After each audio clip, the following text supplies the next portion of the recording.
No. Okay, cool. I'm live. Yeah, Hello. I'm live. Hey, hi, Doug. Hey, whoa. I was on here earlier by myself, so I'm kind of like, welcome to Meet My Friend with Daddy Porter. And Scotch for yours. yes, sir. I'm going to go by my brand name. Oh, yeah. Yeah. Who's Doug Ziegler? Me. I'm also Scotch for yours. We have a fantastic guest and someone I want to showcase to everybody. Want to brag that I'm a friend of hers, yes. But ultimately, let's have a Charlatan American Ale first. I gotta find out. Charlatan. I like the name. You're such a charlatan, Doug. I am. Maplewood. I know nothing about the brewery. I was late too. There was no pre-production because I was late. Yeah. So, what are you drinking, Doug? Anything? I'm going back to one I had in the show before, Coffee IPA from 20th Amendment, just because it's a pretty decent beer, and I have several of them. So, Carla otherwise goes by the Main Beer Babe.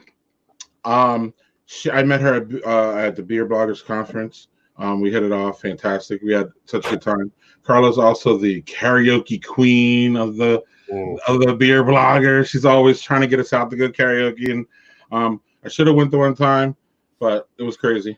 So we'll talk about her Twitter feed. We'll talk about all this. I can't wait. I am prepping Delta Beer Lab today. Yeah. Talk about Main Beer. Well, baby. Yes. Whiskey. Well, copyright infringement, but oh well. Yes. So we're going to bring on Carla right now. Hello. Hey, Carla. Hey. So hi. What's going on? Where are you at? Oh, I'm at Navarre Res. No, just kidding. It's a green screen, but I'm Navarre. Okay. You don't look like you're social distancing there. I was going to say, no, I'm following all the social distancing. Just in my mind, I'm at the bar. In my mind. Well, cheers. How you doing? Doing. Oh, wow. Here's green. Haha.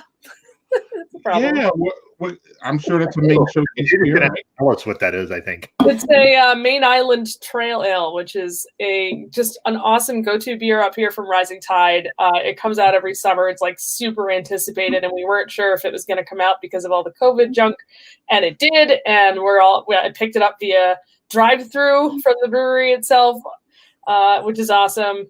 And it's nice to just be able to get like those classic beers that just make you feel better about the world.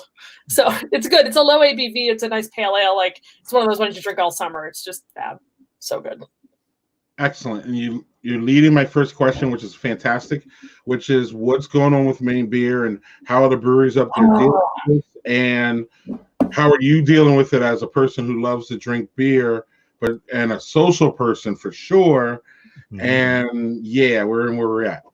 Yeah, so I'll start with how the state's doing. So I think like many other states, once there were restrictions for social distancing and kind of closing tap rooms and things like that, they kind of looked at the laws here and they went, it's not really actually illegal to have beer by pickup.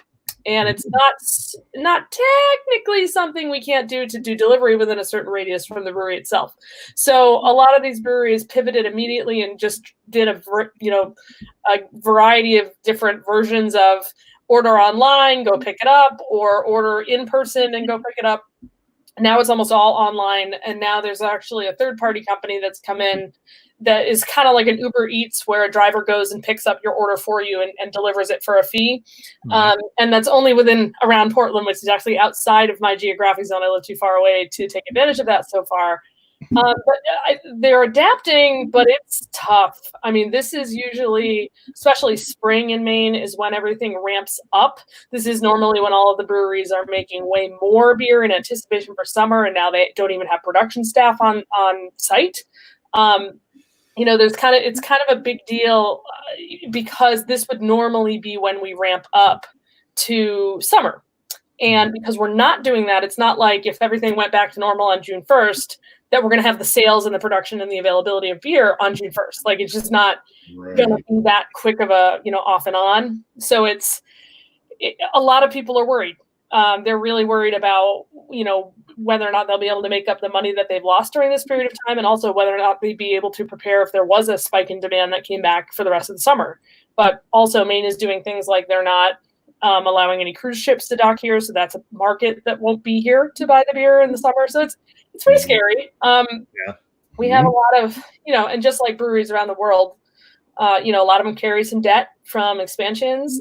A lot of them were kind of riding the line anyway, and we're waiting to, get into that great flush of cash that comes with summer, and to kind of cut that off is really hard. So I'm worried about some of them. Now, personally, it's been really interesting to see how creative they've tried to be in reaching their audiences, whether that's through the delivery, curbside, or selling merch or gift certificates, or any combination thereof. Novari Res, the background I have here, is selling off their bottle list. Like, you can buy all the bottles that are in there, like hundreds of bottles with bottle lists, and then you can also buy some provisions there. They've used their restaurant contacts to order things like toilet paper and whatnot, so you can order those at the same time. Oh, that's cool. So I have, for the first couple of weeks of this, I was actually not feeling well. I may or may not have actually had the COVID thing. So I didn't get out and do any of that for the first couple of weeks of being, working from home and everything. But I did go out last weekend to do some pickup orders, and it was very seamless. It was easy. I mean, they're all, everything's Square and everything's mobile payments anyway. It's like super, it doesn't have to be a hands-on experience, but I do miss, like right now, it's a gorgeous day. It's like 50 degrees. And if this were a normal year, I would totally be at Rising Tide outside, sitting there, like talking to all the people that are coming by, and, just seeing everybody who's in the neighborhood and just kind of doing my rounds. And it's just not a thing. So it's a lot. It's a lot. Doug?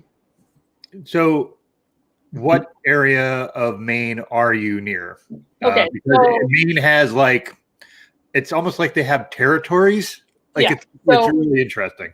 Right. So like Portland's down here, and I'm 45 minutes diagonally inland northwest of Portland. So like I go up the coast and then in. I'm near Lewiston, Auburn, but I live in a little tiny town called Lisbon, Maine, which is home of the Moxie Festival, which is where they celebrate the soda Moxie every year.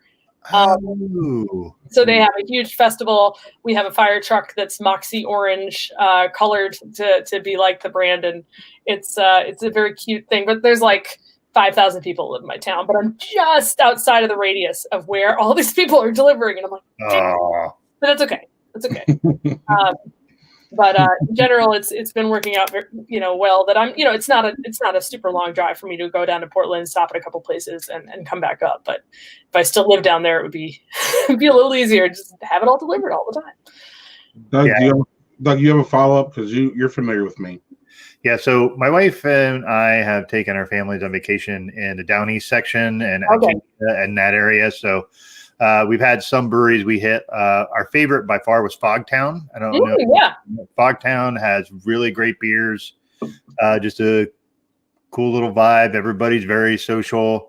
Airline is right around the corner from them. Yep. That's got a really neat old school kind of vibe. They have some cask ale stuff there, Greg, as we were discussing. Yeah, they do the English style really well there. Yeah, that was really excellent. One we really liked that was kind of out in the middle of nowhere was one called Strong Brewery. Oh yeah, Mia and I forget the husband's name, but the couple that owns it, they're great people. I've never physically been out there because it's a little bit of a far drive for me, but I've had their beer and it's quite good. Yeah, it's quite good. When I was there, my wife and I don't know if we were the only folks there. It was like the middle of the day though, because our kids were old enough we could be like, hey, we're gonna have some beer. You guys hang here and don't kill each other. And then we went and grabbed some there, and it was quiet. I don't know if it was the husband who was there, but he was kind of kept to himself a little bit. And maybe he was just in the middle of 50 things. I don't know. Yeah. But we really enjoyed them. Yeah. There's so many awesome, just like, and those are like the small guys that are like, okay, this is our little town. This is the little town that we provide for. And that's kind of where we're at. And those are the ones that I'm I'm the most worried about, not strong in particular, but that size, because they're the ones that, they're not seeing hundreds of people in a day in the summer like some of these Portland breweries are. They're saying like a dozen people a day, or they're selling a couple of kegs to the 3 or 4 restaurants in town, which is fine. And you can ride that for a while, but if there's a major interruption to that, it starts to affect, what you can actually purchase for free out the door. So I hope they're all doing well. I haven't heard from them in particular, but I've talked to a lot of really nervous brewers, and I would be nervous too. So yeah, I was going to ask you a question. One thing I've noticed here, and I haven't even really talked to Doug about this. And we talk every week at least an hour about beer.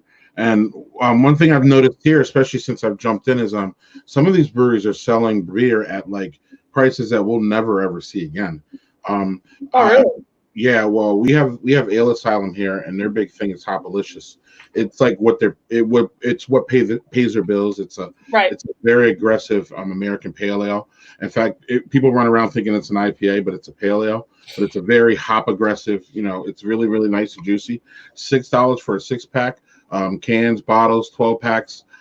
They're big. They're one of our biggest ones here. Everybody knows New Glarus, but second one rung there is either Central Waters or Ale Asylum. And Ale Asylum has satellites everywhere. And I don't know. I just went to their website. Actually, they're the ones. I don't know if you saw, Carla. They're the ones that have the Fuck COVID beer. Yes. Okay, that's why that sounds familiar to me. Okay. Right, and then that's why I went to the website. With all due respect, I was like, "Oh, I want to get some." So it sold out in It sold out in like an hour or something. It was gone by the time I got there, and I got there like an hour before when it opened. But when I was there, I noticed that again, Hopalicious is. I mean, you go to their. I think you go to the tap room. It's $6. I wonder if that's. Do you think that's because they need to get it off the shelves and they're not pushing it through regular distro? Like, what's driving that? I haven't seen that same phenomena except for beer stores that have an inventory that they're trying to get rid of. So I haven't seen breweries doing that directly around here yet. But again, and they're one of the bigger ones. So to me, they can afford to do that. If you look around some of the smaller ones, I haven't seen that yet. But I did. Again, it was like eye popping. $6 for a 6-pack of Hopalicious, and I'm like, I can't wait. When is this? Wednesday? Okay, I'm gonna be there. Great. But have you seen any of that going on? Not from the breweries themselves yet. I mean, they have been definitely pushing for people to, even if you don't need the beer, buy some gift certificates or something to kind of help us to make it through this. But I haven't seen any kind of fire sale type things happening yet. However, that's to be seen. I think that would really kind of depend on if they have excess or not, or if what they're producing is leaving. But I haven't seen too much of that. The one thing I have to say is I've probably been spending more money than I normally would because I'm tipping like crazy. Because I know that they basically are pooling that for the employees that they still have on, and secondly, I'm paying for delivery fees. So my normal budget for beer has increased a little bit this month, but it's I don't mind. It's going back into my own community. So I feel like as a consumer, I'm actually shelling out more money, but it's for a good reason. I'm paying for it to come to me more directly, or I'm paying for to try to support the staff as well. So I would be thrilled if I could find some super cheap beer that I could just tip on top of that would equal out to what I would get at retail, but I haven't seen that yet. Hey, I wonder, Greg, if that has to do with the Hopalicious being because it's a pale ale that the shelf life is shorter. That's possible too. If you put something out and let's say it sits for 2 months, somebody's going to open that and it's going to not be as good as it should be.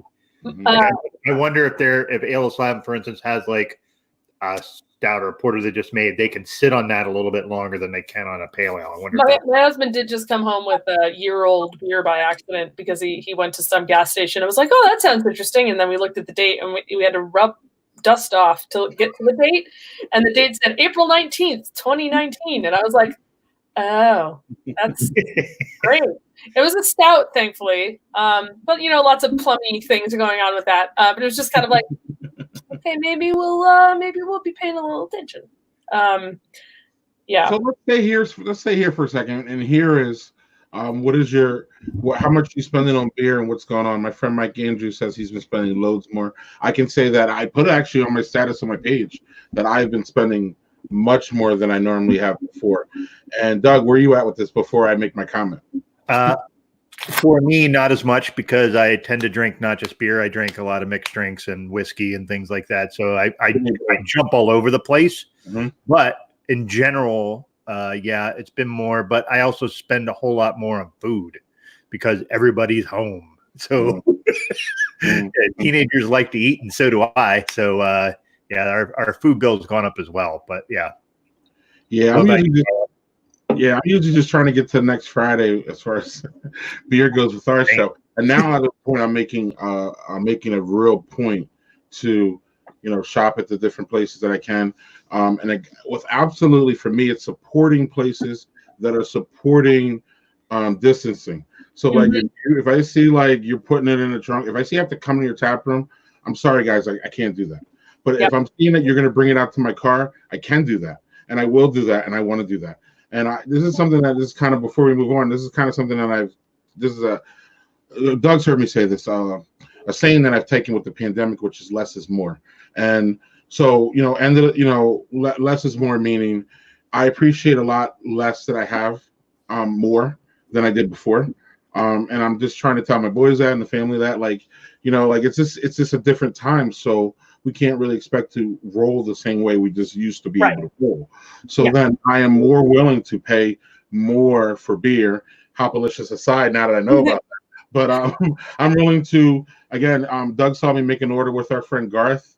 It was over $100. I didn't care. I was laughing. Actually, I was like, whoa. And then I was laughing because he's like, you go to his list, and man, he has a great setup, Carla. I don't know how many people have this. But his setup is, he's a beer bar, and he has all of his bottles available. Yeah, that's already too. Yeah, updated 2 days ago, and it's just like, if you're going to put that much effort into it, I'm willing to not only spend more, I'm willing to, go the full mile. So my lady pulls up there, trunk open, he puts it in, waves, shuts the door, bye. I come home, wait a little bit, go outside with some gloves, and take care of it. Yep, absolutely.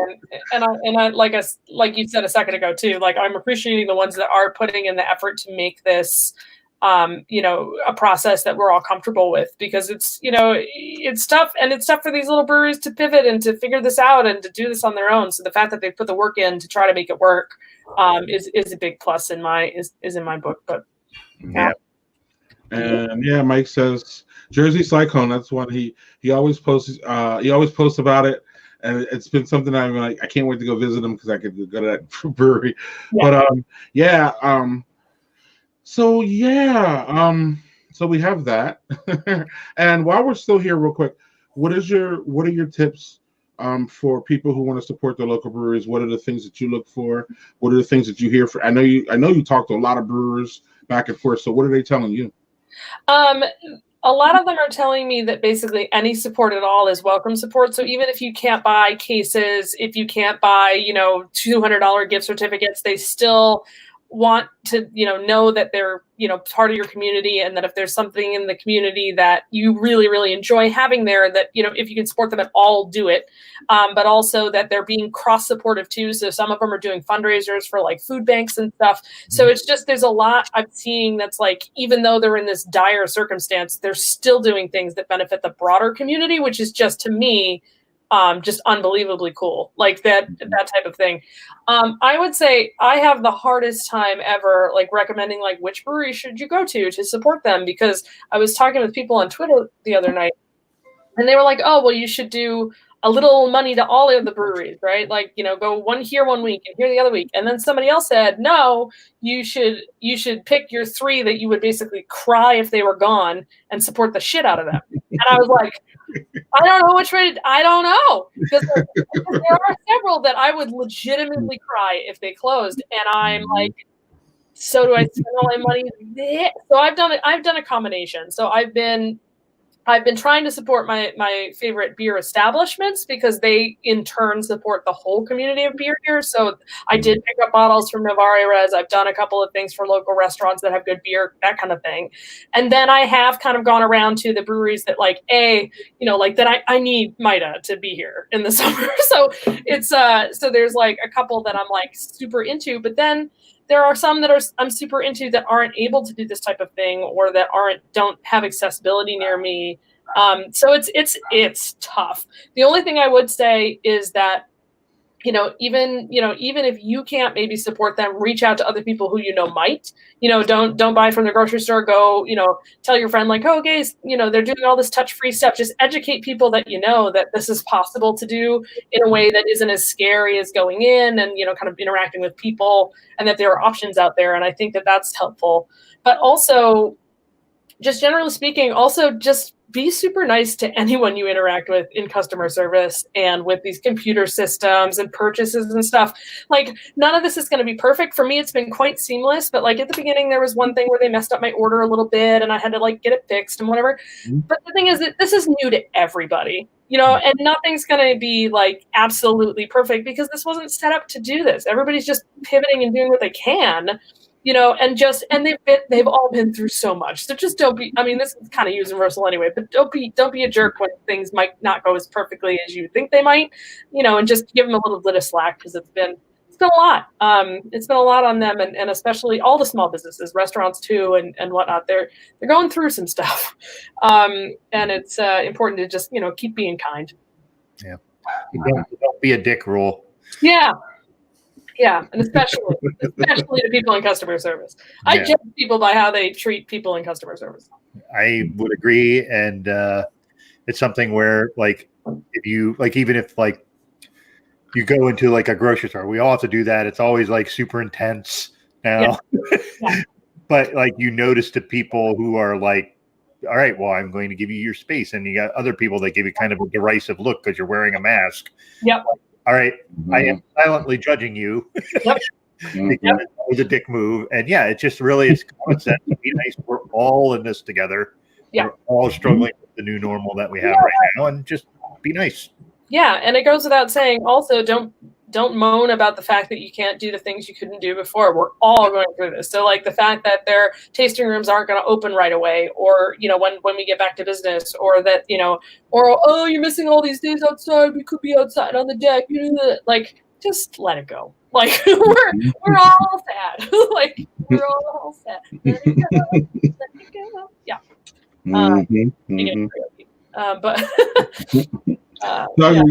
I'm gonna jump to another subject. So do you want to? I don't know if you wanted to. No, it was. I was just piggybacking on what Carla was saying, and just be kind. We're all here. So yeah. So Carla, I want to take. Let's go back. Let's go back some years. So how the story of your Twitter feed has always been something fascinating for me, because if I recall correctly, I knew I was going to be at the BBC with you, and then they come out with a list of who's there, who's going to be there, and then I love it because you can go and like down, you know what I mean? I love that. I believe I just started following everybody, putting everybody in the Twitter feed, and then I found Carla's feed, and I love it. You have one of my favorite beer feeds because you're always. Again, to me, you're always on point. And for me, you are, because I usually think something about beer or there's an event going on, and then I go to your Twitter and you've already talked about it, and there's already like 25 comments, and I can just jump in. So how did you're one of the, because I know you have a story about, I don't know if you want to tell it, but you have a couple stories about Twitter and how you were one of the original, in my opinion, one of the original beer people. Because especially when you look back and hear your story, so where did all that start? And do you have any good stories about, was this? Did you start your blog and then the Twitter feed came from that, or where did all this? How did that work? Yeah, so the blog came first because I started the blog in 2007, and the short version of that is that I had been trying a whole bunch of craft beer and then wasn't taking any notes or remembering anything about what I had already had. And I was kind of at this point where I was like, maybe I should just kind of like document what's going on, because it was relatively new in craft beer, especially for New England. In the early 2000s, you know, everybody was still talking about California, Colorado, California, Colorado, California, Colorado, which, you know, cool. I love California and Colorado, but there's stuff being made in the East Coast too. And I was one of the first that was kind of like jumping up and down going, we have good beer here too. And then I think I joined Twitter in 2009 because it was before the first Beer Bloggers Conference. And I'm a tech geek, so people were like, oh, have you heard about this Twitter thing? It's kind of fun. And it's just 2008. Okay, great. So yeah, it was a year after I was blogging. So that's nice that says that there. I use a third-party client now, so I don't always see what it says on Twitter proper. And what I did immediately is I just followed any brewery at all that was on Twitter. And that was a couple hundred at the time. There were only probably about 3K in the whole country at the time. But if I saw something that said brewery in it, I just followed it. What was really neat about Twitter back then is that it was kind of revolutionary in that you were at the same level as anybody else on it. So you have an account, somebody else has an account. So it could be Sam Calagione from Dogfish Head and me. Like, we could talk to each other, which was crazy. So it was that level of access and weirdness that just, especially in beer, because everybody's so social and friendly and it's such an open thing, I just started really getting into beer. So I started tweeting only about beer. I never tweeted really anything about much else. It wasn't like a personal, like, hey, I had a great sandwich today. Like, it was never that. And then I just kept doing it a lot. Now I warn people when they follow me, like if they know me in real life, they're like, oh, you have a Twitter. And I'm like, okay, two things. I tweet a lot and it's mostly about beer and feminism. So if either of those things bother you, don't follow me. So it's one of those things that like, people don't expect you to be like prolific on Twitter. They just expect you to like come on and like tweet once and then leave. And I have these big, long, involved conversations with people. And it's like, so that's fine. And you know, it's just been kind of a big evolution. But then, you know, before I knew it, I had about 10K followers, and people were like, like we went to one of the Beer Bloggers conferences, and they were doing like a how-to Twitter thing, and they had people raise their hands if they had like 100 followers, and they were like, yeah, most people in the room, it was like 200 followers, yeah, and then it was like 500 followers, okay, 1,000, okay, and then like anything between 1,000 and 10,000 was no one, and then it was me, and I was like, oh, like I had no idea, but it's just because I followed so many beer people, had all these conversations over time that it just happened. And then I got verified because I had a blog, and back then being verified meant you're just proving who you say you are. So it was me claiming my identity. Verification has changed definition over the years. Back then it was just, are you actually you? Yes. Cool. Green or blue check. Now it's like I'm Twitter famous kind of thing is the and then okay, so then there's the whole Beer Babe thing. So getting Beer Babe as your handle is pretty sweet. Well, my blog was the Beer Babe, is the Beer Babe. It's having some technical difficulties right now, but it should be straightened out in about a week. Is that I started it also though thinking that I was going to be like in New England. They have this show called The Phantom Chef, where somebody anonymously goes to a restaurant and they review it, and you never see the guy's face, you know, and it's the whole thing. So I thought I would just be anonymous. And then I realized then that brewers are just this gregarious bunch of people. They want you to come together. So like I would write something about one of their breweries on the blog, and they would be like, oh, you should come by and you should have a tour and you should blah, blah, blah, blah. And it was like, but I have to identify myself as the Beer Babe now. So like I got over it. But Beer Babe, having at Beer Babe was a good move because I did that early on. I was not able to do it early enough for Instagram. So my Instagram is Carla Jean Lauter instead of at Beer Babe. There's some 15-year-old that used @BeerBabe for literally like a month and then hasn't posted anything on it for years, and I can't get that. No way to claim it. It sucks. This is me on Twitter, by the way. Yeah. I'm Daddy Porter Blog on Twitter. Yeah, there you go. That makes sense. Mine is Scotchfully yours, but because they have a character limit, I have to take an L out of the Scotchfully. Oh. Which sucks because that's not the way it is anywhere else. So. Right. I didn't even know that. Go, Carla. Yeah, no, that's funny. But over time, every once in a while, somebody gives me shit for being a feminist and having something calling myself babe. But I'm like, have you seen me? I'm not a babe. It's fine. Like, leave me alone. But feminist Twitter after you. Just straight up beer babe. So it works out well. But now people, like, especially in the main beer scene, if they see me at a beer festival, half of them just yell across the room, beer babe. So it's a thing. Doug, we didn't hear your comment. I said, so you had feminist Twitter come at you for the babe part of your name, huh? Well, it was more like it was the mansplaining part of Twitter that were angry about the feminist things that I said. And they were like, how well, you can't call yourself the beer babe then. And I was like, okay. So here's the other thing about following me on Twitter is that sometimes I get in arguments that are purely, intellectual arguments. And people think that somehow these idiots that say things to me that's hurting me. It's not hurting me at all. This is a sport. So when people say stupid things, a lot of people have been like coming to my rescue, like, how dare you say that? And then they're like DMing me things like, are you okay? And I'm like, I'm fine. Like, believe me, I'm fine. I am more than fine. I enjoy arguing. And then I also enjoy putting the random, trolly Twitter dudes that have 10 followers and basically tweet about sports the whole time and are just, misogynistic jerks into one little list that I have that's called Triggered Fragile Dudes.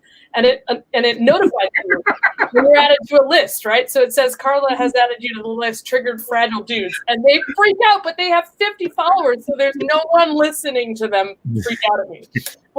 Those are my favorite Twitter ones, where you see them jump in and just pile on something, and then you see they have like 8,000 numerical characters after their name. You're like, yeah, I don't even need to. Well, like, it's so funny because it's very stereotypical. It's interesting. It's like they create an account so that they can argue, and then they just keep it and they just tweet about sports. So they have like 50 followers, and they have they're following like 100 people, and they're just, if you look at their feed, it's just jerk, jerk, jerk, jerk. It's like the anonymous commenter all distilled into one. So I just stick them in a little thing. I don't block anybody unless they're, personally, really, harassing me. I think I've blocked maybe one person because I want to see what they're saying about me. It's kind of funny. But generally speaking, I do have really good conversations with people on Twitter. Like, people say they're successful for this stuff, but I disagree. I think there's still plenty of room for conversation. You just have to know how to deal with the people who are trying to derail that conversation. And the easiest way to deal with it is just to completely ignore their comments. Just don't even engage it. Yeah, it's something where like I've told my wife, I'm like, I have friends on Twitter or female, and I'm like, I have no clue how women navigate that site, because the amount of just trash that gets dumped in, even on your feed and DMs, and just like, my sister is fairly popular on Twitter, and she just gets all kinds of nasty stuff thrown at her, and I'm just like, I would not even be on. I'd be like, that's enough. Yeah. I mean, and I think it's different in different communities too. Like, I have not experienced the absolute barrage of BS that's on there that people who, for example, have scientific authority or political authority get. So the worst comments that I get, when I'm saying something about anything, it's a beer, you shouldn't talk about anything but beer. And I'm like, okay, go away. But the thing is that I hated the beer advocate forums because they were filled with such negative, toxic crap for women that I was like, out. And at least I can control this. Like, I can control who I'm following. So I don't follow jerks. And I put the triggered ones in the little Triggered Fragile Dude list. I can't get over that. That is amazing. It's wonderful. And it's kind of funny. If you look at that list, you can see it. It's a public list on my thing. If you look through those people, they're like the same person. They're not the literal same person, but they have just the same MO. It's really funny. Like there's some sociology there that's very interesting to me. Yeah, I had to install that. With this latest mess, I had to install I wanted to install a Trobot because as you guys know, not on my beer stuff, but I'm very political. If you talk to me, and I had to install a Trobot, so I love that because it tells you who's a Trobot, and you can click on there and see if they just troll people or they're a bot or any of that. So I know you have some of that there. I just know it. Or you don't? You don't have any bots after you? Nope, none of it. Because Carla does talk politics here and there, and actually, if you look here, well, again, I don't believe the coronavirus is political, but in America it is. Yeah. So, and it shouldn't be political because, again, it's a virus. Right. The virus isn't Democrat, Republican, or Independent. It's a fucking virus. It's the response to it. Right. So you don't think you have any bots rolling up on you? I mean, I'm sure I have bots rolling up on me. I just haven't installed anything to tell me that. Oh, okay, I got you. So you know what I mean? Like I don't have any bot protection like stuff. Right. To me, I've always done purely organic ignorance. Like I just ignore the ones that are obviously screwed up. Like so, it's not necessarily political either. Again, in that realm that Doug's talking about, which is feminism on Twitter. It's fucking rough. So, I'm with Doug. I'm like, this is the one thing I will say though that keeps me doing it, other than my own personal convictions about the whole thing, is that when I do speak up against stuff like sexist beer labels and things like that, I get female brewers and female people in the beer industry who come into my DMs and say, I can't say that because I'm a member of a company, but I really appreciate that you're stepping out to bring these things to light. And that's the type of thing. It's like, if I can, kind of be the one to question something or be the one to, call it out and say, why is this like this? What made you choose this label, or what made you choose this name? Then I'm kind of a neutral party. I have no stake in this. I'm not an owner of anything. So if I am just basically a very well-informed consumer / blogger / whatever you want to call me, then I have every right to ask, all these questions or to show an example and go, I don't find this appropriate. And it's one of those things that became. It's funny. It was after a beer bloggers conference. I think I talked to Julia Hers, and she was like, you could be known for that. And I'm like, I don't know if I want to be known for that. And then Ben Keane was like, you should write an article about this for us. And I was like, okay. So I let that become me, call out, kind of whatever. But I don't feel like I do it unnecessarily. And I don't feel like I do it just for spite. I do it because I want a conversation to happen. I want a conversation to happen about where that came from. Like if there's a stupid label, is it out of ignorance? Is it just because they think that that's funny and that they don't think that anybody would have a problem with that? Is it, in one case I had one where it was just a complete cultural misunderstanding. They had no idea what a certain symbolism meant to an American versus someone from another country. And it was like, so there's things that all I'm doing is asking questions is my defense against a lot of people, but I ask a lot of questions.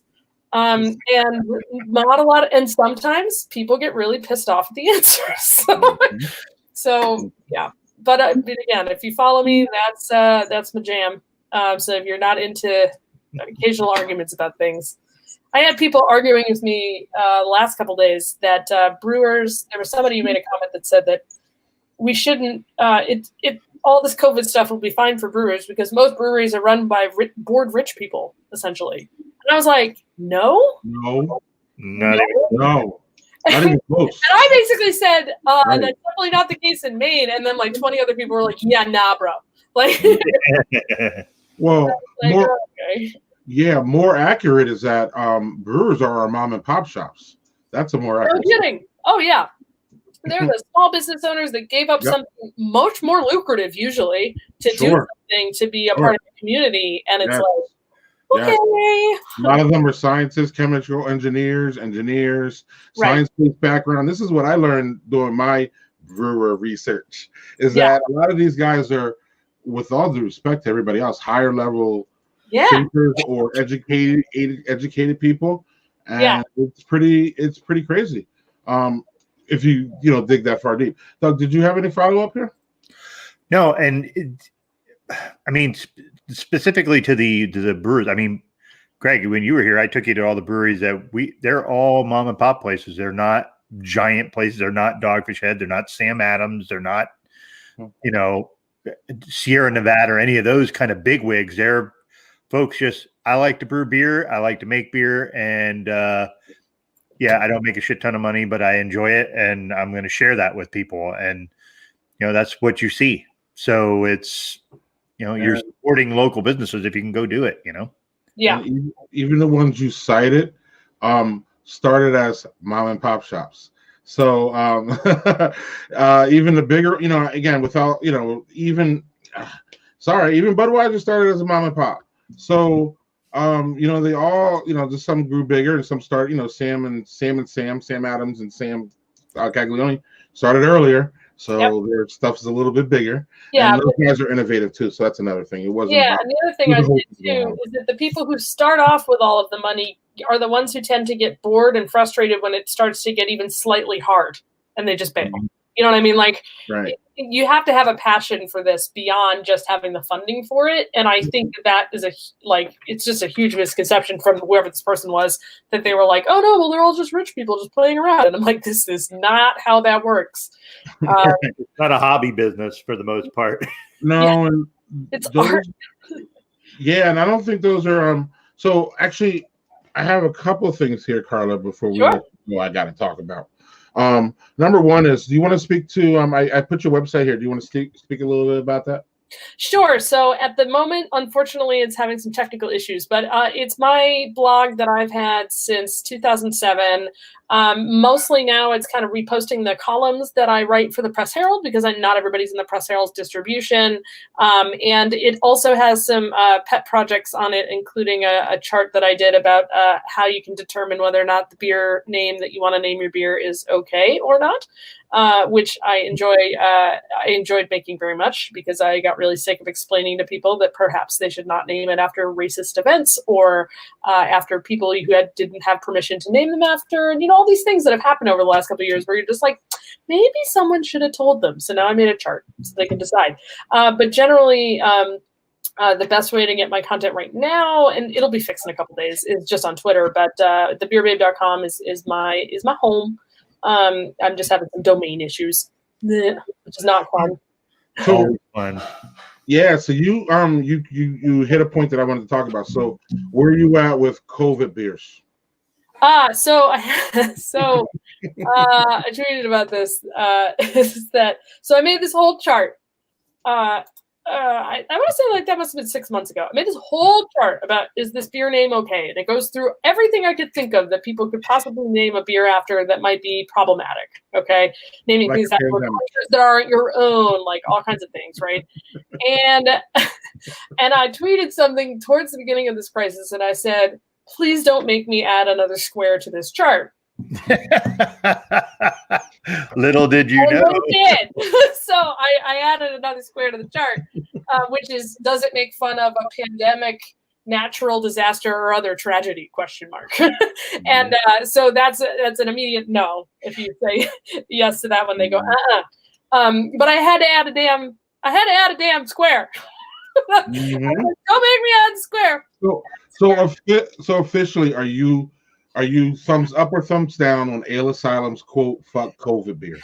Okay, it's a fundraiser for something, right? I believe so. Yes. Then I'm okay with it, and especially because it's an anger against a thing. It's not making fun of it. Like okay. they're like, normally I would say just stay out of that. But generally speaking, if you're going to do a fundraiser beer, the rules are a little bit different, because it's kind of like, all right, I'm doing this for a specific cause. It's funny for that reason. And it's not turning people away. Do I want to necessarily in a beer shelf 6 months from now see something that says COVID on it after all this nonsense? No. But I think for a special occasion for this cause, like, I'm not as mad about it. I think I saw one. The reason that I had to choose a bad one. Yeah. Was what was it? COVID-19 with like a radioactive symbol. Remember that? You in our group, and I was like, "Oh my god, that's like I'm trying to see if four teeth here you can put up." Yeah, I'm looking this up now, actually. Yeah, I'm gonna see if I can figure out what it was. Yeah. Because it's just like no. Oh, there we go. Wait. It was. Here it is. It was a like Skull and Crossbones beer. I have it right here. Can I share my screen? Is that a thing I can do? Yeah, I can. Yeah, I should be able to see it here if you do that. I'm scrolling here. There's a share screen button on the bottom. Yeah, see that. Cool. Okay, let's see here. Now remove that. Yeah. Oh yeah, 350. Yeah. Yeah, that's the one. No. Okay. Can you see it now? Yeah, it's this one. Wait, right there. Antidote. Yeah, that's the one. Yeah, COVID-19 antidote is what it was called. Yeah, and I forget we had a couple people in our group who were like their beers suck normally, so I'm not going to go get that either. So yeah, I was. No, now I'm not one to kind of shit on breweries, but like I think you've earned it with that sort of thing. Yeah, I was not pleased. So this is the OG chart. This is not the. Oh my goodness! Oh, it's great. Oh, it's so great. Can I zoom in on this? I don't know. It's just this is available on your website when it comes back. Yeah, right? and I made it a poster on Redbubble, which is what I'm looking at now. But there's but it is available on the website, and I think I tweeted it too. But it goes through like, is it simply the name of the beer? Is it named after a historical landmark? Is it named after a cute animal? Is it named after a person? But then it goes into things like, did you look up the history to make sure that that landmark doesn't have a racist or terrible backstory? Is it named after a person? Did you get permission? Is it referencing published music or art? Did you get permission to use that? There's all kinds of stuff. And then I put the pandemic one over here, which is it's not on this version, but it was a, the name something in something other than English is moved down, but it basically says, does it make you fun of the pandemic? And then you end up with seriously, like what? No, just no. And basically the only one that goes straight to yes is it just named after the style of beer? So if it's like Joe Schmo's IPA, then you can do it. Some of them do go to yes. There's multiple yeses, and it has steps in there for like, did you check on Untappd to make sure that like the brewery next door doesn't have a beer with the same name? Lots of things we've all seen, over time. So it's fun. Oh, that's funny. It came out of my brain in an hour. Like I have argued about all of these things with so many people that I was like, I'm gonna make a chart, and I did it. So it was fun. It was a good time. Yeah, name a beer after a virus. Maybe there should not be beer makers. I agree. Yeah. Hey, Kevin, what's going on? Do beer. Rod says hi, everybody. Hey, Rod, man. Hey, Rod. I had Rod's show last night. That was interesting. He had someone on from. Now it's going to escape me, and I'm mad because it was really interesting. It was a brewery. I'm sorry. No worries. You had someone on that. It was now I'm going to be mad because I can't remember what it was. Well, we can come back. Yeah. Daniel loves that chart. Every brand should use it. They can't afford market research. Yep. It's true, actually. I have actually had breweries those are big mistakes. Have it on their wall. Like they've used this, which is kind of awesome to me. But Carla, those are big mistakes, and they are potentially, especially for small brewers, game-breaking mistakes. Oh yeah, absolutely. Literally. Yeah. Because our friends that make the KKK BS, they are owned by a big company. They are a big brewery. They were a big brewery. Maybe they could sustain this, but I don't know. I've never heard of 350 Brewing. I wish them all the luck. Maybe they just made a mistake, but that could be something that just turns. And we started this whole stream about you talking about the small main brewers, and you and Doug were talking about the small ones, and if one of them makes it, and you get 12 people a week or whatever, and you're you're slinging kegs, and you're just trying to brew and trying to make something that's different, and you even just make an innocent mistake. Sometimes you're just not even. Yeah. Sometimes you're just like, again, you don't have enough feedback. This is why I love to keep women around. This is why there's minorities around, because then a lady's going to be like, oh no. Yeah, there's Like, yeah, there's a square on this that said, "Did you run it by people that don't look and think exactly like you?" For that exact reason, because we all have jokes that like our little friend group all find funny, right? And like maybe these are all the same people. They went to my high school. We all came from the same socioeconomic class, or maybe we're from the same hometown and we find that funny. But maybe that has a meaning to another group that we had no idea. Right. And it's like you said, it's not always malice, but there is a certain amount of action that you can take to make sure you're not doing that. That's the part that you need to not neglect, because it's one thing to make a mistake. People make mistakes, but if you did nothing to check on anything that you've done and you just go, "Oh, it's funny, let me just use that," I think it's a problem. I mean, it's yeah.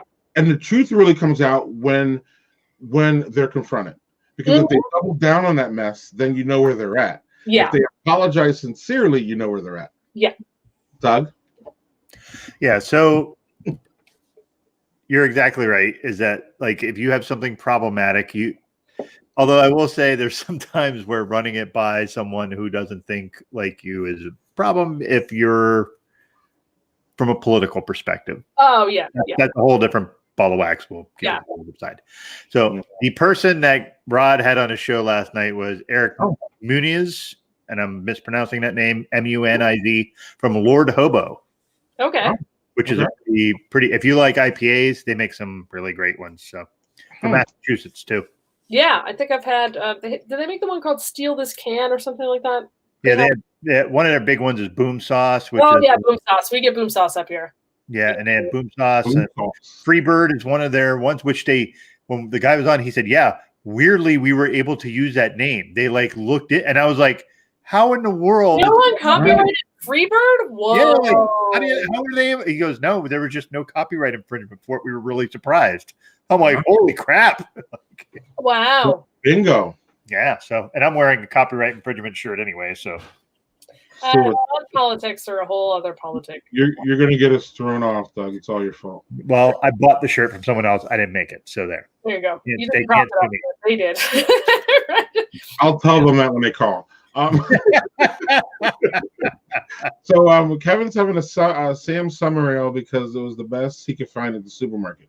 Sam Summer? Hey man, if that's what you like, you know our deal. If you like it, and that leads me to who's been to it doesn't sound like Carla's been to the supermarket, but Doug, I have actually. Yeah, you've been to the supermarket for beer though specifically. For us, we just don't have that much turnover, so it's the same.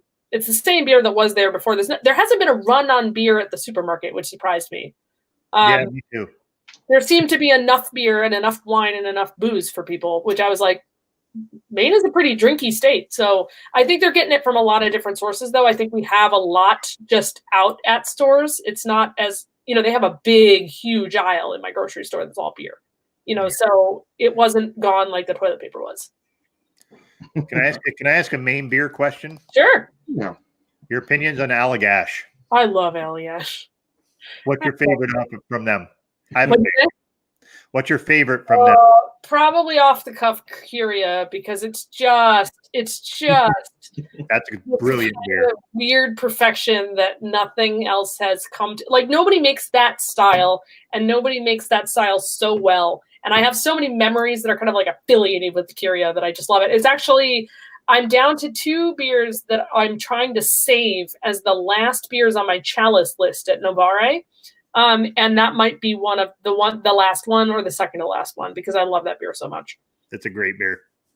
Yeah. I just wonder because it's probably, is there a bigger brewery from there? Sea Dog maybe, but Shipyard is bigger technically. Shipyard, sorry. But they've just changed some of where they're producing their beer, so it depends on how you count. But we have Shipyard, Baxter is large, Allagash is large, and Sebago is pretty large too. But I know that Allagash is in the top 3, if not number 2. I haven't looked at those stats super recently, but they are big. What's nice about that black IPA is awesome. The other thing is, what's nice about Allagash is that Allagash White, which is the one most people are probably familiar with, has almost national distribution. So their funding for all of these funny, crazy barrel-aged products really comes from the proliferation of white, and it's still very popular. It's a great beer. It goes really well with food. Like it's one of those ones that, like, if I'm in a bar with like almost no beer and they have one craft beer, they might have an Allagash white, like, so it's popular enough that this has let them do all of the other innovation. And I'm really excited that they've been doing stuff in cans recently. I never thought I would see them go to cans. But they have also now a bunch of kind of like easy drinking beers, like that River Trip is a really light, like lager type thing that, again, it's kind of like, it reminds me of this in that you can bring it to camp with you. It's easy, kind of really pushing their outdoor thing. And then 16 Counties is a Saison in a can that's just like so accessible. And it's called 16 Counties because it's got grain and ingredients from all 16 of Maine's counties in it. So it's... You only have 16 counties in Maine? Yep, 16 counties has our state. Right, they do it to Yankee Doodle. I wasn't born here, but there's a whole song. Like 15 of those counties actually have like a legitimate population. One of them is, they call it the county. It's Aroostook County, and there's not many people live there. It's all paper mills. Paper mills. Forestry. Logging, yeah. Okay. But the fun trivia fact is that until very recently, the town of Allagash, Maine, which is near the Allagash Mountains, but the town of Allagash, Maine was a dry town. So these guys are located in Portland. They're not located in Allagash, but people would like go to Allagash and try to order an Allagash at Allagash, and they literally couldn't. And they did a whole little article about it in our local paper, how like annoyed the town people were that there were all these people that kept coming there looking for beer. That is funny. So this is the guy. This is their favorite here. Is this the one you guys talk about? Yeah. It's available in the big bottles too. But this the bombers. It's just basically a bourbon barrel aged triple, and it's so good. And it's the same every time, and it's just perfect. The one thing about Allagash that I will say is they are perfectionists. I've never had a beer that's even close to being not the same as the last one I had. Like their consistency is perfect, their quality is perfect. Like they will not put anything even near anybody's lips if they don't think it's perfect. And it's like obsessive level of perfection. But they've done really, really well, and I'm hoping they're doing okay. They're doing curbside pickup for them. But got a question for you. Oh, okay. What does she think of Maine Brewery? So I'm thinking Maine Beer Company we're talking about. Yeah. So Maine Beer Company, I really like. They're another one where the quality is always there. If I had one bone to pick with them, it's that they stay in a very narrow range of style. So they do a lot of hoppy stuff, which is great. But like from one to the other, they're very subtle differences. So sometimes, they'll have a new release and it's not super different than what they had been doing before, but they're all good. Like I haven't had any that I would say I was disappointed in or didn't like. It's more that each time they come out with a new version of an IPA or a pale ale, not that they do have some dark beers, they have an amber and a couple things, but generally speaking, they're in the hoppy realm, but without being the New England IPA trendy, fruity, realm. So I appreciate what they're doing, but I have to admit they're not always top of mind for me because like the ones that I know I like, I go get, but I'm not really paying attention to what they're releasing as much as I am with other companies because there's more variety. Like, okay, you're doing a Goza, you're doing a stout, you're doing So I don't know if that's just me personally. I love hoppy stuff, but also they're not in Portland directly. They're in Freeport. So they're also not top of mind because when I do my little rounds around Portland, I don't typically stop by their little place, even though they used to be in Portland. So I know they're doing very well. And people love what they do, and they have just as big a fans as Allagash has their fans, and Maine Beer Co. has theirs. But I do feel like my only complaint, and it's not a quality complaint, is just that their range is a little safe. And maybe that some of their beers are a little too close to each other, and it looks like Kevin might agree with me there. Yes, he is. So Lord Hobo. Lord Hobo, the ones that I've had have just been, punch me in the face with hops, and I love it. Like, I don't know, they're really good. We get Boom Sauce here. We get a couple of other ones, but we don't get the full range of whatever they're offering there. So a lot of mass people come up and bring those to trade, or they'll bring them to bottle shares and can shares and stuff. So I see them periodically, but I don't know of any super duper special ones. But I love boom sauce is good. Like whenever anybody brings out a boom sauce, I'm like, yeah. That was when the guy was because I like West Coast IPAs. That's my problem. Is that I'm an old time rock and roll of the West Coast IPAs. I'm not as into the hazies. I gotta admit, mostly because there's a quality gradient there that I don't like. I can't count on ordering a hazy and having it be what I want. If that makes any sense, like I don't know what I'm gonna get when I order a hazy IPA. Whereas if I know some of these West Coast style ones, I know exactly what I'm getting. So yeah. That's the controversial opinion of the day is that I don't know about the hazies, but that makes me old. Doug? So when they were on the show last night, the guy who was on there said that when they originally opened, their kind of flagship was Glorious, which is their standard IPA. But over time, Boom Sauce has kind of overtaken that. Yeah. And it's funny how that shifts. Like when Foundation Brewing Company first opened, they were known for being a Saison brewery. Like they had a bunch of like, farmhouse style stuff, some really subtle stuff. And then they came out with Epiphany, which is like kind of one of the first, one of my first good experiences with a New England style kind of IPA. It's older. It does not have all the lactose and whatever and all of that stuff because it was earlier than that. And when Epiphany came out, it was like everybody was like, "What? Who are you?" So everybody kind of pivoted to that. Right now, though, they offer just an absolute rainbow of stuff. They have everything from sours to barrels to pilsners to Epiphany still. But it was same thing. I thought they were going to be this kind of like low key, kind of like subtle brewery, and then they were like, "Bam! Have some Epiphany." Their website is awesome. Look how interactive that is. Ooh, that's cool. Now go to the Our Beers section, Greg, and you'll see shiny. I think you can. I can't. Yep. So if you go to I'll go to Our Beers. Yeah. And you just scroll across, you can see all their things. Yeah, okay. I don't think I've had Glorious actually. I've had their Freebird Ale, which is golden. That's so funny that they can do that. I'm no surprised. They have one that's called Meat and Potatoes, I believe. Neat. Like the idea that you can just go. I really like how interactive. Beautiful website. That's beautiful website. Yeah, that's really well done. In the middle of a crisis, like some of these beer, the other thing I harp on people for at breweries all the time on Twitter is that they all need a website of their own. Yes, and you're right about that. And there's with Squarespace and all this stuff now. There's no excuse not to have at least something that has your location, your hours, and like an about us statement. And the fact that a lot of them are still using Facebook as their primary platform really freaks me out as a tech person because Facebook could close tomorrow and take all of its content with it, and that's what's in the fine print.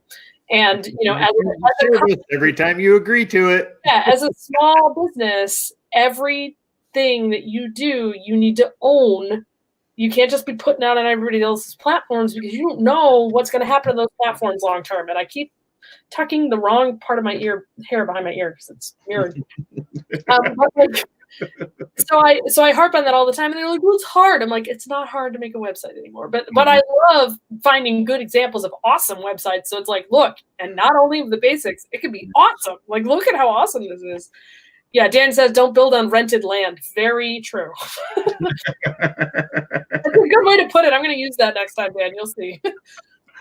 Yeah. So, Greg, what else do we have for Carla here? We're going past an hour. I have one more question, and that's why I wanted to make sure you had yours. I have one too. So you first. One more question. Oh, you have okay. So actually, let my question be the last because you'll understand when I get there. So this is something that Greg usually asks our guests on our Friday show. But what is a style of beer that you wish would be made, that there'd be more made of?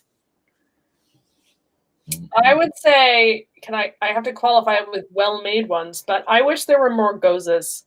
I like a good goza, but when they're bad, they're really bad. So like, I have to say everyone wants to make a goza because I've had some really terrible ones, but I love them when they're done well. And I just think, especially like the last time I was in California, they were all over the place, and I was like, this is awesome. I want more. But I would say Goza. Goza is a style I wish I would see some more because there's a little bit of flexibility. There's a tartness that isn't scary to consumers. It's familiar. It's like margarita level tart. It's not a and with the salt level too. Punk, sour, red ales or anything. No Flemish red ales or dirty feet or anything. It's I think it's a good approachable style. It's also refreshing as heck when it's hot out. So yeah. Doug, follow up because I know you want to respond to that. Yeah, well, yeah, I agree. That's one of my favorites. When Greg was here, I took him to a brewery down here called Binghamton Brew Works. Nice. They have a Gosa there called Purple Rain, which is a Gosa made with Concord grapes. Oh, nice. Which was, I think, Greg, I think you enjoyed that one as well when we were there. Mm-hmm. That was a good one. So, Kevin disagrees. Hey, Kevin, you're wrong about cherries and you're wrong about salty beers. Okay, but He's not wrong about salty beers. More saisons, and the reason I didn't say saisons is because we have a lot of breweries in Maine that make great saisons. So I'm like happy with the number of great saisons I have in my life. So got to get good saisons. Saisons are good for real. Yeah. No, but the bad Gosas are salty and bad, and that's why this is where me and Doug don't agree. Not that we don't agree, but like he likes Gosas more than me. But I guess I've come to a point where the bad ones have overridden the good ones. So even when I have a good one, I'm still thinking about that bad one that I had. So it's really more of a my thing than anybody else. So. Yeah, it's a mental thing. Yeah. right. So last and not least, part of the reason why it's taken us so long to get Carla behind a live stream, Doug, is because Fridays are problematic for her. And I understand that as, and when we started the show, we knew it was problematic. Fridays is kind of problematic. But either, again, during the pandemic, it's great because everybody's at home. Right. Fridays a time where you're either at home, sometimes you're at home and you're just having a beer, but most of the time you're out or you're trying to get out or you're coming in late from work. You hit the happy hour after work. You know what I'm saying? So we haven't been able to have Carla on. Why am I saying this? Because this is like meet my friend, and I kind of wanted to have it more of a spotlight or an accent of what my friends are doing and all that. Carla can't come on the Friday show, or we haven't been able to book her. So I'm going to ask a Friday show question. I'm glad you did too. And the Friday show question is, Carla, do you sleep with a top sheet? Yes, although half the time it ends up kicked down below me. So yes. Okay. So is a top sheet and a comforter? Yes. Okay. Yeah. So it goes sheet and comforter, and then when it's really cold, it goes sheet, comforter, and then fuzzy blanket on top just to have more weight. So I yeah. But I do say I toss and turn enough that the top sheet is usually at my feet when I wake up in the morning. So. Yeah, me too. See, Doug's he's not a top sheet guy. So you just touch your comforter directly? Yeah. Okay. And there's only one caveat to that. If I'm sleeping in a hotel, I do use a top sheet. Okay, yeah. Well, everyone should do that. No one should be touching. We have people who weighed in on this debate and we're like, never top sheet. Even Carla, if you're ever having Carla, if you're ever having never top sheeters? Okay, I did not know this. If you're ever having a slow day on Twitter, ask your followers if they wear top sheet and watch the comments come in. Wow. Yeah. Okay. It's a weirdly volatile subject. It's weird. Yeah, and it's good because it came up at a time where we were in Dad 2.0 in Washington D.C. and obviously even before the pandemic, with the pandemic, Washington D.C. is a crazy place. So one of our things that we were talking about was I kept saying I didn't come here to talk politics, but of course I talk politics all day. Oh, yeah. But there were points to where I'm like, look, I'm tired of talking politics. Literally, the White House is 2 blocks. I'm tired of it. So why don't you guys I went to Doug's house and we stayed there, and he didn't have a top sheet for me, and it just blew off for me. So yes, so that top sheet. Yep. Yeah. Top sheet gang. Hashtag Doug. So can you beat top sheet gang the hashtag? No, you can't. I don't know. That sounds like we should research that before that becomes a hashtag. I don't know. That's a little. I'll be like duvet gang. There you go. No. Team top sheet. So Carla, it was excellent talking to you. Yeah, always good to see you guys. Is there anything that we messed up that you want to talk about, or any breweries you want to talk about, or anything else you want on the way out here? No, just like I was saying earlier, this is a weird time for everybody. So be nice, support your local stuff when you can, and we'll all get through this together. We'll figure it out. And let me know what you're drinking during the quarantine. Go ahead and tweet me because I want to hear it. And I want to know how you got it too. Oh, Kevin, you are just losing points for me tonight, man. What the hell? It doesn't matter because this is why Greg is my favorite. So, see, right. So it doesn't matter what you say, dog. Nobody cares, dog. Nobody cares. Right. It's fine. We can all be wrong. It's okay. All right, Carla. Thanks for coming on. Yeah, anytime. Carla, it's been awesome. Thank you. Yeah, thanks for being a voice for people that don't look like you and that aren't like you. I love it. You try. Have a good one. Bye-bye. Cheers. So another great interview, Doug. You got any initial thoughts? No, I really dig her. She's got such a good mind for everything, and also isn't afraid to go and just venture on other stuff and stand on her hills. I mean, that's kind of folks we want on the show, right? We want people that are able to say, this is where I stand, and that's how it is. So good on her. And Doug, she's another reason why you got to get to the BBC at some point, Beer Bloggers Conference. Take you, man. There's just so many great people there. I mean, Tiffany, we can go down a list of people who are on the show that I met there, and they're just amazing people. I mean, yeah. Sure. So we'll leave with this, but so this week we have coming up on Brothers and Booze, we have Hamilton Riley from Beer in Virginia. He's another beer blogger guy. And then tomorrow, the next 2 days I have James Lopez I'm interviewing, and then my favorite Art Eddie on Thursday, and then Brothers and Booze on Friday. Yeah, man, it's gonna be fun. And we have much content coming next week too. We got a back-to-back double header on Wednesday, y'all. But I'm not going to say who. Well, Firk and Ron's one of them.